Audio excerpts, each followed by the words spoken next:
Hey everyone, before we start today's story, let me ask you, from which city are you watching us right now?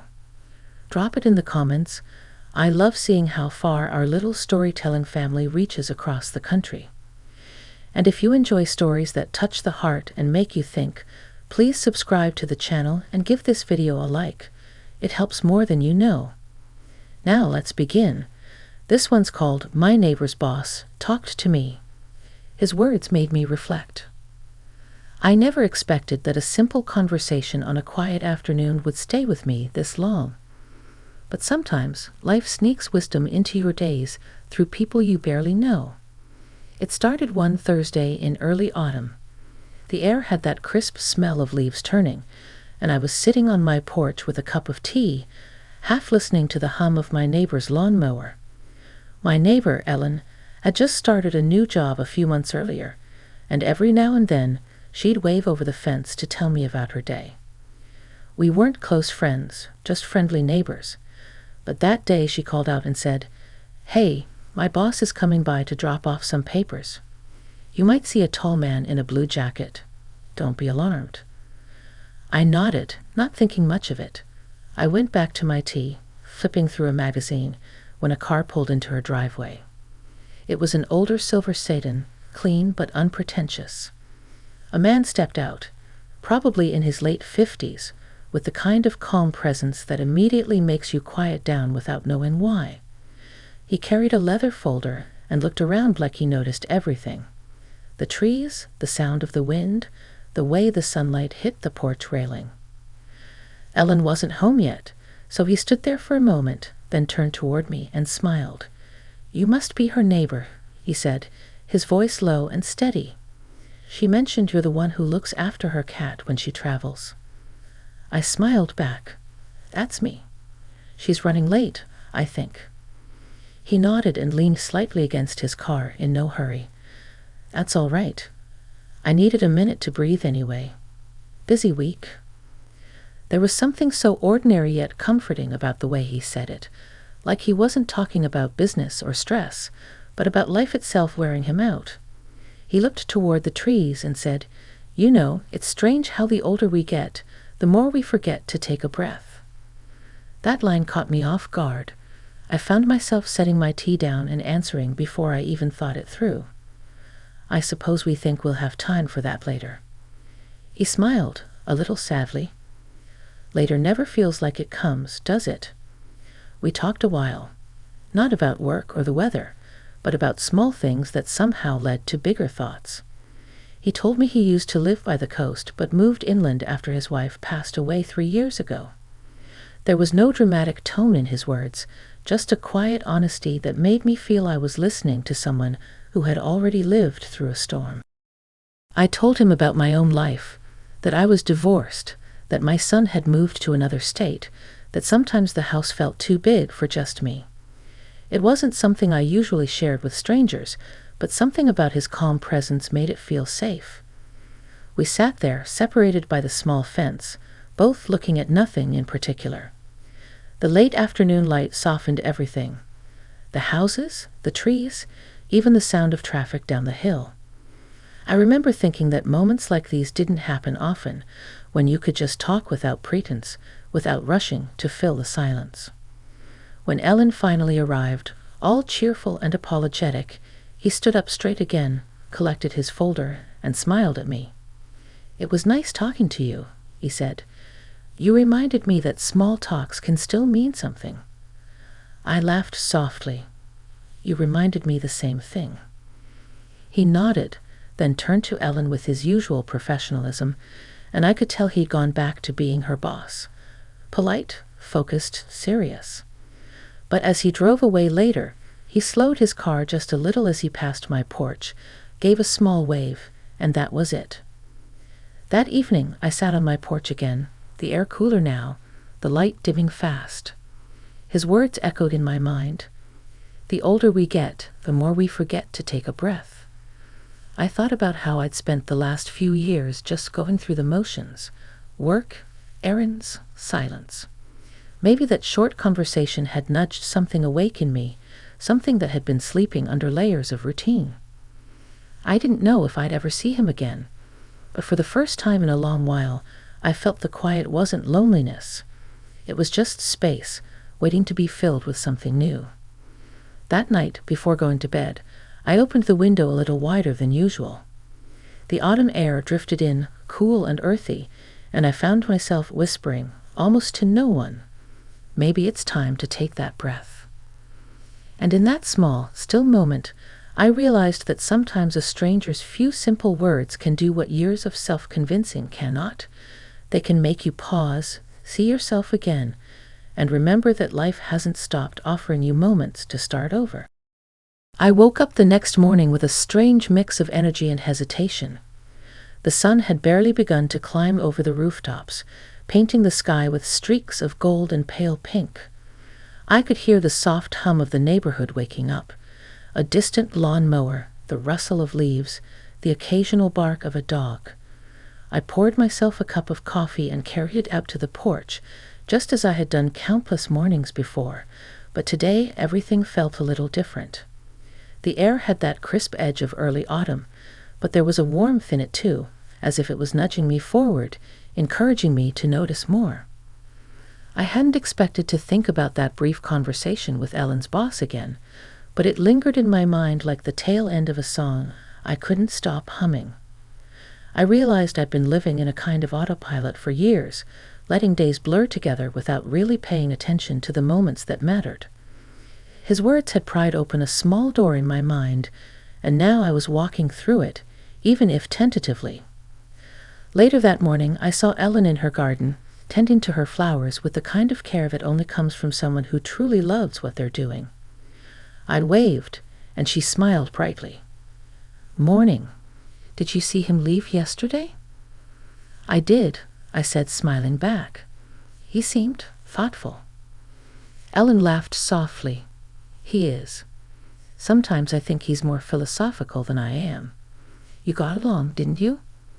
I hesitated, unsure how to explain. It's hard to explain. He just makes you think about things differently. About life, I mean. Even small things feel bigger when he says them. Ellen nodded knowingly. That's him. He notices.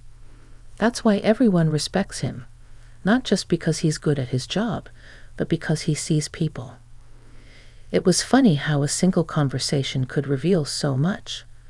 I spent the rest of the morning walking through my house, noticing things I hadn't paid attention to before.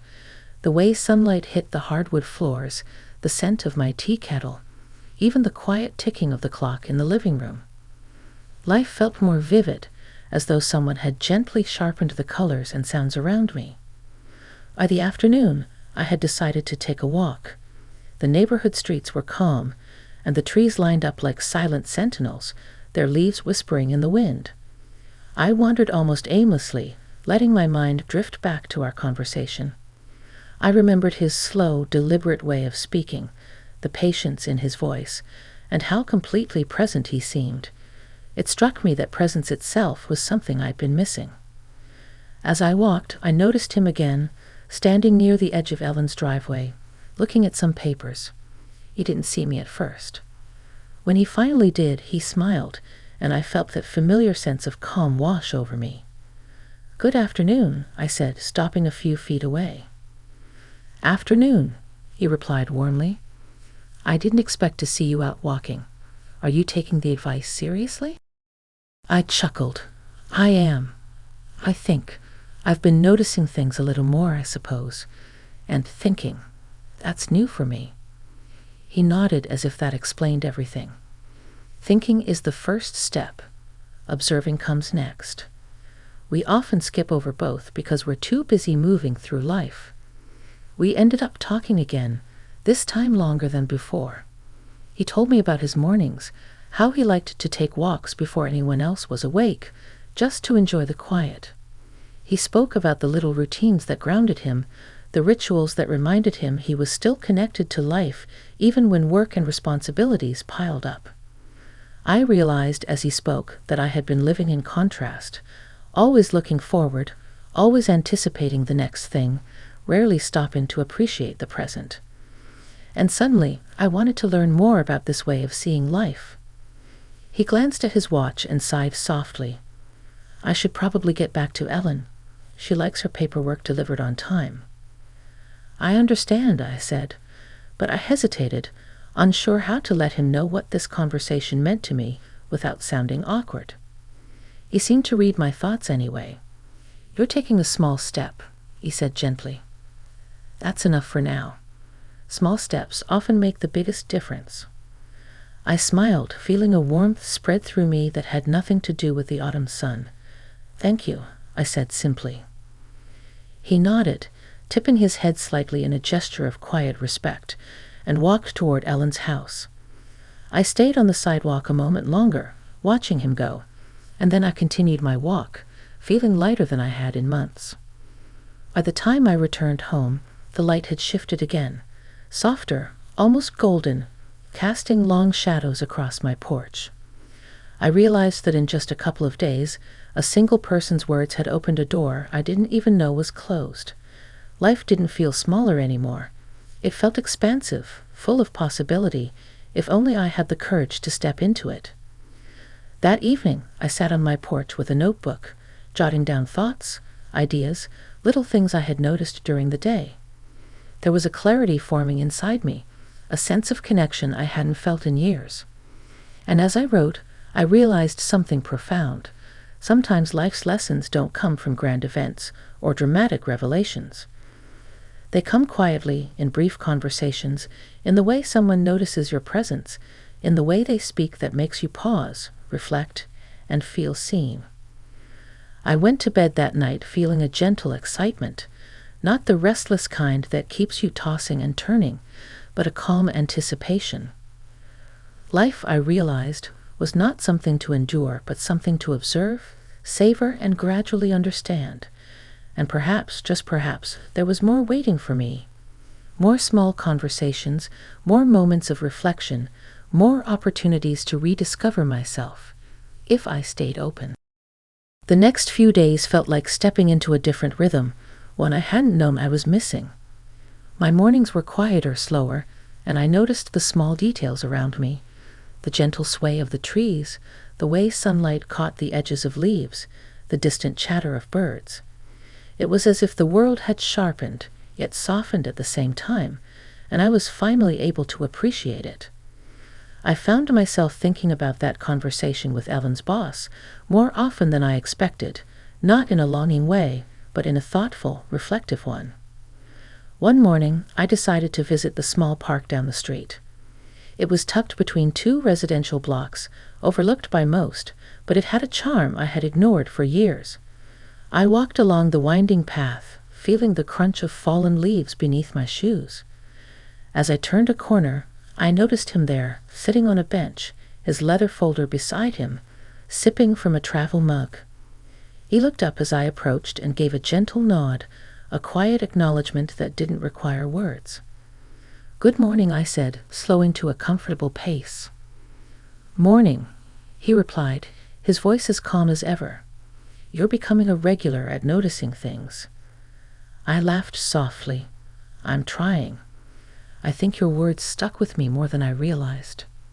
He smiled, leaning back on the bench. Sometimes all it takes is one phrase to spark a change.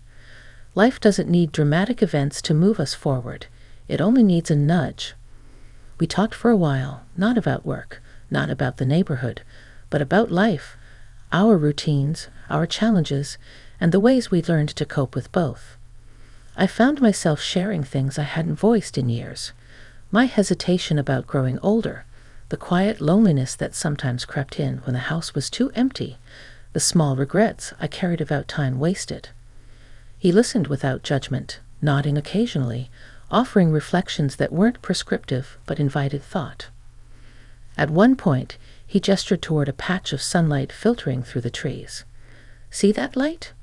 It moves through the branches slowly, unnoticed by most. Yet it changes everything it touches. Life works much the same way. Small moments, small attentions. They make all the difference." I stared at the sunlight, letting his words sink in. For once, I didn't feel pressured to respond immediately.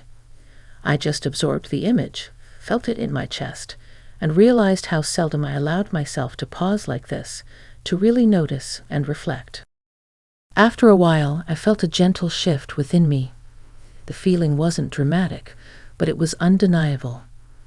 I realized I had been carrying unexamined assumptions about life, about aging, about solitude, about what I was capable of. And somehow, this quiet man with his unassuming wisdom had peeled back those layers just by talking with me, by sharing pieces of his own life and paying attention to mine. He glanced at his watch, then back at me, a small, knowing smile playing on his lips. "I should be going," he said, "but I hope these walks of yours continue. They're good for noticing things that matter." I nodded, feeling a mix of gratitude and reluctance. "I'll keep noticing, that's for sure." As he walked away, I remained on the bench a while longer, thinking about how simple moments could carry weight far beyond what we expected. By the time I returned home, the afternoon had deepened into a soft golden glow, the kind that makes everything look warmer and more intimate. I carried that warmth inside me, as if the day had left a gentle imprint on my heart. Over the next few weeks, these encounters became a quiet rhythm of their own. Sometimes we crossed paths in the park, sometimes at Ellen's driveway, and occasionally just exchanging small greetings as I carried groceries or took the trash out. Each time, our conversations added layers to the reflections I was forming. He didn't instruct or preach. He simply shared his perspective, leaving space for me to connect the dots in my own way. One late afternoon, we found ourselves sitting on the porch together while Ellen sorted some paperwork inside. The air was cooler now, with hints of approaching winter, and the porch light cast a soft, amber glow. I realized I had been talking more about my feelings, my observations, even my hopes for the future. And he listened, patient and attentive, as if my thoughts themselves held importance. "I think we often forget," he said softly, "that growth doesn't always announce itself with fanfare. Sometimes it creeps in quietly, through patience, reflection, and small acts of awareness. You're experiencing that now, whether you notice it or not." I nodded slowly, understanding what he meant. "It's true, I feel lighter, but also more aware, more responsible for noticing myself, I guess." He smiled, a quiet, approving smile. "Exactly. Awareness is the first step toward meaningful change, and it's never too late to start." I realized then that our conversations had grown into something rare, an unexpected but profoundly respectful exchange that encouraged self-discovery. There was no pressure, no expectation, just mutual understanding and the gift of presence.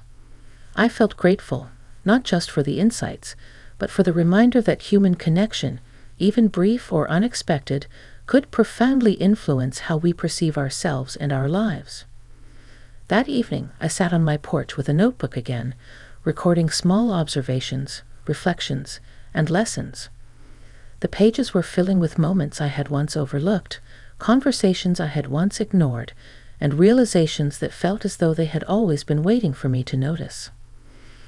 And as the stars emerged one by one in the cool night sky, I felt a quiet sense of anticipation, not for some grand event, but for the unfolding of ordinary days into something richer, deeper, and more meaningful than I had ever allowed myself to imagine. The weeks passed, and with them, a quiet transformation took root in my life. It wasn't dramatic, not the kind of change that arrives with fireworks or fanfare. Instead, it was subtle, layered, and persistent, like sunlight filtering through trees over the course of an entire afternoon. My days felt fuller, not because anything had drastically changed, but because I had started noticing, reflecting, and valuing the moments I used to overlook. One cool morning, I found myself once again on the porch with a cup of tea, watching the neighborhood wake up. The air carried the scent of damp leaves and freshly mown grass, a fragrance that had become strangely comforting. I had begun to greet each day differently, taking time to savor the quiet before it was consumed by errands and tasks. It had become a ritual, an acknowledgement that life was happening in the small, ordinary moments as much as in the milestones I had long chased. I didn't expect to see him that day, yet there he was, walking slowly along the sidewalk toward Evan's house. His presence was calm and grounding, like the eye of a storm you didn't realize was moving through your life. He paused near my porch, his leather folder tucked under one arm, and smiled warmly. "Good morning," he said. "Good morning," I replied, feeling that familiar sense of ease wash over me. We fell into conversation naturally, like we always did. He spoke about his recent experiences, small insights gleaned from ordinary days, the gentle ways he had learned to navigate life's challenges. I listened, fascinated not by what he was saying, but by the way he said it, thoughtfully, intentionally, as though every word had weight and meaning. "I've noticed," he said after a pause, "that you've changed in subtle ways. There's more presence in your voice, more attentiveness in your observations. It's noticeable, even in the smallest interactions." I felt a warmth spread through me. I think I've finally started seeing the world the way you described it. The quiet moments, the small details, they matter more than I realized. He nodded, and they always have. We just need someone to remind us, sometimes, that noticing is enough. It's enough to start a ripple that carries into everything else. As we talked, I felt the weight of months of introspection, of slow growth, lifting. Our conversations had become a mirror, reflecting not only the parts of me I had rediscovered, but also the life I wanted to cultivate. There was a respect between us, unspoken but understood, that allowed honesty, vulnerability, and reflection to exist without fear or judgment. Later that afternoon, Ellen joined us on the porch, carrying a small tray of tea and cookies. We shared a quiet laugh, the kind that comes from familiarity and comfort, and for a moment, the world outside seemed to fade, leaving only this simple human connection. He spoke again, softly, almost in himself. Life doesn't always need grand gestures or monumental events. Sometimes it simply needs us to show up, to listen, and to notice the people and moments around us. I nodded, feeling the truth of his words settle into me like a gentle promise. I thought about my son, my friends, the neighbors whose paths I had barely crossed, and realized how much richer those relationships could become if I carried this attentiveness into them. As evening fell, painting the sky with shades of pink, lavender, and gold, I felt a profound sense of gratitude, not just for the conversation we had shared, but for the unexpected journey it had sparked, one of reflection, growth, and connection. I understood now that wisdom often arrives quietly, without demand, and that meaningful change begins with the smallest of actions, pausing, noticing, and embracing the present. When he finally left, waving politely to Ellen and me, I watched him go with a sense of calm and satisfaction. He had given me something far greater than advice or guidance. He had offered perspective and presence, a way of seeing life that made the ordinary extraordinary. That night, I sat on the porch once more, pen in hand, writing down observations and reflections. I realized that I had grown in ways I hadn't anticipated, more patient, more aware, more appreciative of life's subtleties. And in the quiet of that autumn evening, I understood that our lives are composed not only of milestones and achievements, but also of fleeting conversations, small gestures, and the attentive noticing of the world and people around us.